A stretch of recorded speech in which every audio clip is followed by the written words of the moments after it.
Party అధికారంలోకి రావడానికి ముఖ్యంగా 6 గ్యారెంటీలని వాళ్ళు అమలు చేస్తాం అధికారంలోకి వచ్చిన వెంటనే అని చెప్పేసి వాళ్ళు మేనిఫెస్టో పెట్టడం జరిగింది.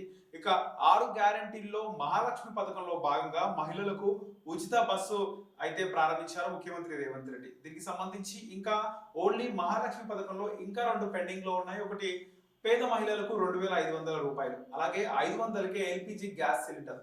గ్యాస్ సిలిండర్ కి సంబంధించి చాలా మంది ఎదురు చూస్తున్నారనే చెప్పుకోవాలి. ఎందుకంటే 1100 1200 దగ్గర నుంచి ఇప్పుడు ఒక 900 రూపాయల వరకు గ్యాస్ సిలిండర్ ధర వచ్చింది. కానీ 500 రూపాయలకి గ్యాస్ సిలిండర్ ఇస్తామని చెప్పేసి కాంగ్రెస్ పార్టీ ఎప్పుడో పక్క ప్రణాళిక కూడా రచించినట్లే ప్రజలకు కూడా తెలిపింది. కానీ ఇంకా అమల్లోకి రాలేదు. ముఖ్యంగా 500కి గ్యాస్ సిలిండర్ అంటే చాలా మంది లబ్ధి పొందుతారు.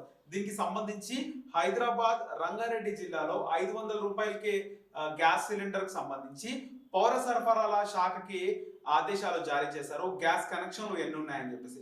ఎందుకంటే మనం చూసాము కోవిడ్ టైంలో కూడా అక్కడ ఏదైతే ప్రధాని మోదీ కేంద్రం నుంచి రాష్ట్రానికి కొన్ని డబ్బులు ఇవ్వడం జరిగింది. దాంట్లో రాష్ట్ర ప్రభుత్వం కూడా కొన్ని డబ్బులు కలిపి మొత్తం ప్రతి రేషన్ కార్డు లబ్ధిదారుడికి, వైట్ కార్డు రేషన్ కార్డు లబ్ధిదారుడికి 1500 రూపాయలు అయితే అకౌంట్ లో జమ చేసింది.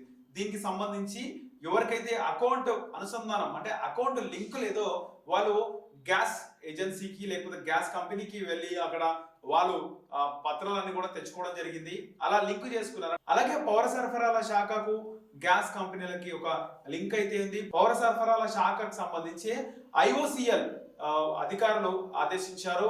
ఈ వెంటనే హైదరాబాద్ రంగారెడ్డి జిల్లాలో అంటే కేవలం అన్ని జిల్లాలు ఉంటాయి, ముఖ్యంగా హైదరాబాద్ రంగారెడ్డి జిల్లాలకు సంబంధించి ఎన్ని గ్యాస్ కనెక్షన్లు ఉన్నాయో లెక్క ఇవ్వాల్సిందిగా అయితే పౌర సరఫరాల శాఖకు అయితే ఆదేశించారు.